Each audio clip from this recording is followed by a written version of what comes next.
For a few years now, I had a tabletop game that was originally set in the world of Warcraft. We used to play in the actual WoW with an increasingly complex original system, but then we moved on from it. We now play only on Discord and Roll20, and we've done so for a couple of years now. But back then, it was relatively fresh for us. However, it was also the height of the critically acclaimed Shadowlands expansion, and the fan frustration at the game and the lore was at its height, including our frustration. It was at that time that some writer came out and said something to the effect of, if we make a lore mistake, we will go back and not fix the mistake, but we will make that mistake into lore from now on. Let's just say, I was not happy. I am not going to go into the full rant I had somewhere at the time, but to be brief, my conclusion was I was just effing done. Nothing mattered anymore. There were no stakes in the story because if someone died and then by accident somebody wrote that they didn't, they'd go and retcon that death. There were no stakes, no investment, just nothing mattered. It was at that point that I came out to my group and said, hey, what if we destroy the world? Not the real word, of course, but we decided we'd reset the universe, reboot World of Warcraft in our own game, and redesign it from scratch to fit what we wanted and needed from it for our game. Back then, we played it as Canon Plus, that is, do not contradict Canon, but add onto it. Only now, with the real game going to ship, we had enough, and we decided, let's do it our own way. Let's do it better. Now, as a general disclaimer here, this video is not a claim that I, as a person who never worked on an MMO, can make one better than the industry veterans.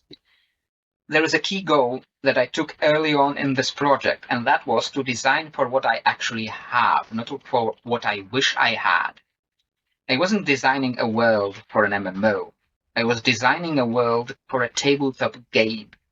And that changed what was important in many ways, and changed the entire scale and immersion of it. Because unlike the MMO designers, I didn't have to shrink it to fit into the technological limitations of the format.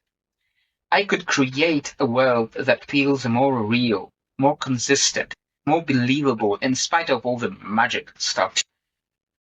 That was my key goal, to create a World of Warcraft for a tabletop game.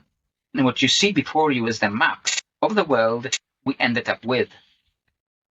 I'm not going to go into all the little details in this video, maybe future follow-ups if there is interest in it, but you can probably see several differences from the get-go, and I'll get to some of the major ways in which I decided to change things.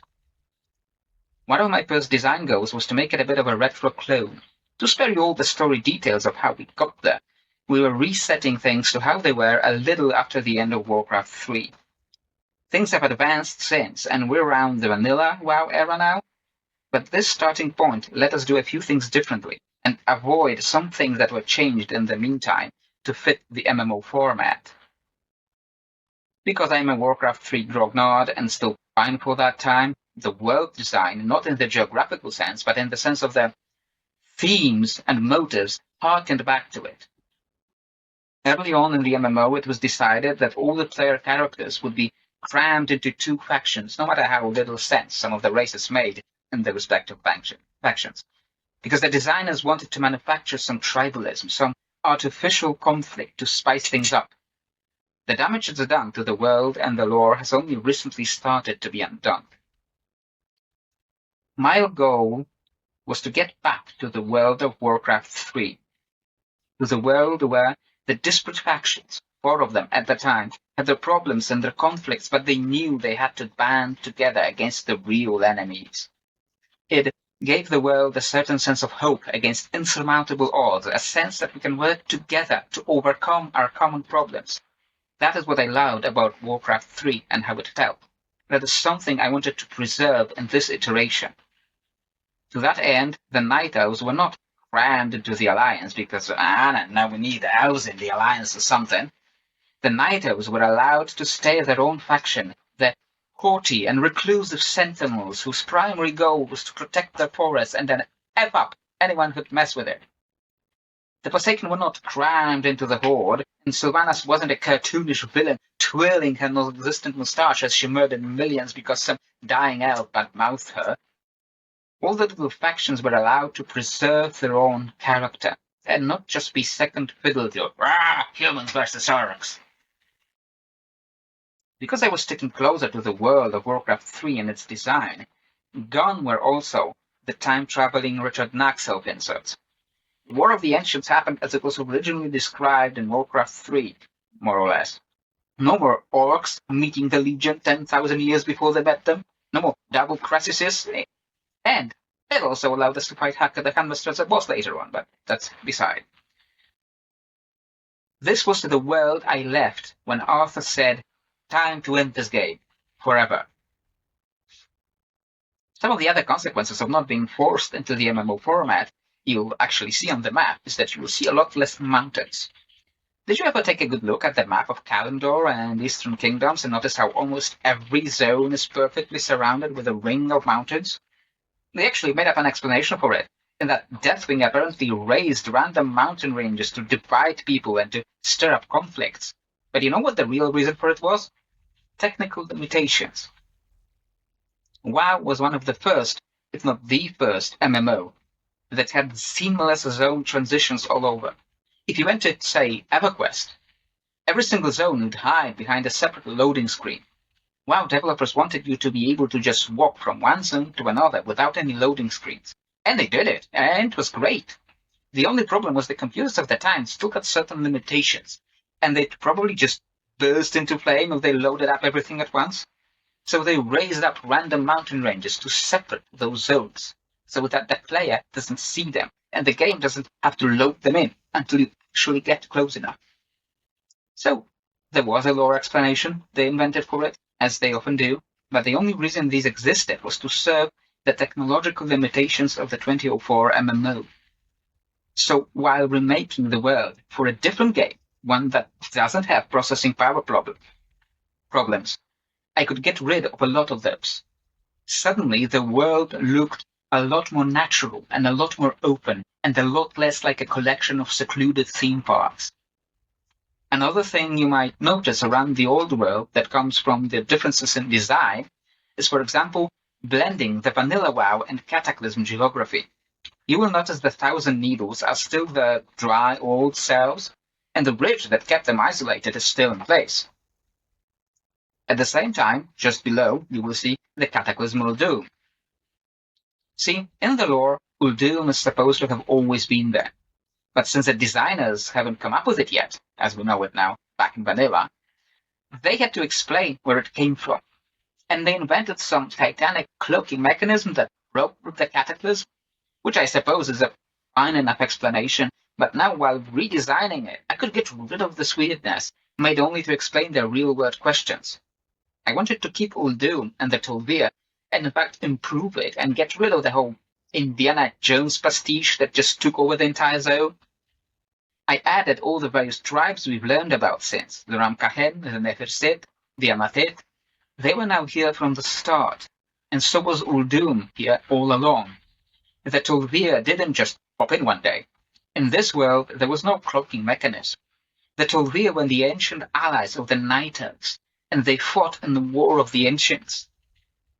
This is one of the beautiful parts of this exercise. I could reintegrate all the cool new stuff, merge it properly with the world, without the awkward settings like cloaking mechanisms, or the islands woke up after sleeping for 10,000 years, but also there were people living here all this time, and it's the ancient home of dragons, and it's always been, except when we mentioned they're completely different places. I could make these things part of the world properly. And I mean, do they even need to make weird crap like that? Why can't they just say, yeah, you could have always gone here. There were no mists or storms or anything. We're just busy elsewhere. I don't travel to Greece not because the Cyclops on the border are barring my way, and only when the rebirth of Olympus expansion happens I am allowed to enter Greece. I don't travel to Greece because I'm busy here. And sure, the Cyclops or the mists of Pandaria sound like an epic adventure, but when you encounter the 12th island randomly hidden by mists, it starts to lose a bit of its luster and starts to really gnaw on your suspension of disbelief. This design philosophy of merging the old with the new is shown not only in merging the pieces of Cataclysm geography with the old world, but also in preserving the Draenei, who may have been one of the most controversial retcons in its time, but I like them. And in the Cosmology, first established in the Chronicle books. A couple of years ago, around the Legion time, Blizzard released the Definite Lore Bible, the ultimate guidebook to the lore. They revealed the major cosmic setup of the universe with the 6 cosmic forces, 6 elements, and explained some cosmic mysteries like what happened to the Titans. And then they almost immediately started contradicting the book. I went back to preserve this particular Warcraft cosmology and its importance to the setting and the world. I built up on it further, and my players had visited other cosmic realms since. What I did change was untie Shadowlands from being the afterlife, at least from being the only afterlife. Now your life's deeds would cause you to draw closer in cosmic alignment to one of the 6 outer planes, such as Arcanus, Lifespring, Twisting Nether, or Shadowlands. And upon death, your soul would be drawn to one of those planes. I cut up pieces of Shadowlands that made sense and put them where they belonged. Bastion was now the lowest level of Paradise, the realm of light. Ardenweald became the realm of winter in Lifespring, and Revendreth was merged with Nathreza, keeping most of Revendreth's aesthetics and becoming the home of the Nathrezim Dreadlords, and their creator, the original god of deception, Sire Denathrius. There is more I built up on here, and the role of Sargeras in shaking up the cosmic landscape, but it deserves its own video if people want it. Going back to the topic of Pandaria, you might notice some other major difference in the map. This is now the location of Kazan, as it was supposed to be back then, before Mr. Pandaria and Cataclysm retconned the map here. Kazan can be here once again, and can be a little bigger, and give us room to expand on the goblin culture. I know I'm probably in the minority here, but I love WoW goblins. They're little shits and I love them. I want to give them more space. And we haven't really done much with them in my game yet, but I do want to get to it one day. So where's Pandaria, if it's not here? Well, you might notice it. Here. Why is it here, you might ask? First off, we haven't known what was on the other side of Azeroth, and always speculated about it for years. Now they are implying that's where the Avaloran and or Arathi homeland is located. I haven't heard about that either when I was designing this, so I moved Pandaria here. But why here? You see, before Mists of Pandaria showed it in place of Kazan, and Cataclysm chucked Kazan right up to the Maelstrom, we didn't really know where Pandaria was. What we did know was hidden Pandaren village in the Stone Talon Mountains. There's some potential spots where that could be, but I decided it was here. If you played WoW before Cataclysm, you'd have known this area to be inaccessible, seen only in small parts on the flight path. Well, what better place to put the hidden Pandaren village, right? Another thing we knew about this Pandaren village was that the Pandaren came here traveling east, meaning Pandaria had to be located west of Kalendor. So that's where I put it. And you might notice there's a whole bunch of other landmasses there also, but we'll get to that. In the same spirit of a Red Rock Clone, you'll see a bunch of other small changes. Kulturas is largely shaped like it was before Battle for Azeroth. Mangled into the same general blob shape every other continent had since, like, Mists. And it's back where it used to be before some absent-minded developer put Bashir in the spot. Zandala looks like it did on the old maps for the same reasons, and also because no parts of it had sunk yet. One small thing you can't actually see on this map is the Najatar from BFA, which makes zero sense, but I feel like it will need its whole separate video. And now that zone we visited in BFA is called Kalmathir. And Najatar is back where it was supposed to be, at the western side of the Maelstrom, just next to it. Northrend is once again remote and foreboding, not filled with all functioning civilizations, but the Scourge encroaching everywhere because, it's their place. That was a massive rigid wasteland back in Warcraft 3. This tiny thing that probably only ever bothered me is how the Dragon Isles feel like they're upside down. You got the cold zone in the south, and in the opening expansion kinematic, people standing on what is, in the canon, the northern shore, look out to see the green light coming off from the demonic invasion or the sundering, which is happening to the southwest of them. Suddenly, a lot of things about Dragon Isles make more sense when I flip them upside down. So I did. And a lot of things don't make sense anyway, but that is also another very long topic. Getting back to Pandaria, this was one of the worst offenders about something Blizzard really loves to do. That is naming things something that makes no sense. Look at this map. This zone is called the Valley of the Four Winds. Do you see something wrong with that? Yet there's only mountains on one side. This is not a valley. So I renamed it. It's now Plains of the Four Winds.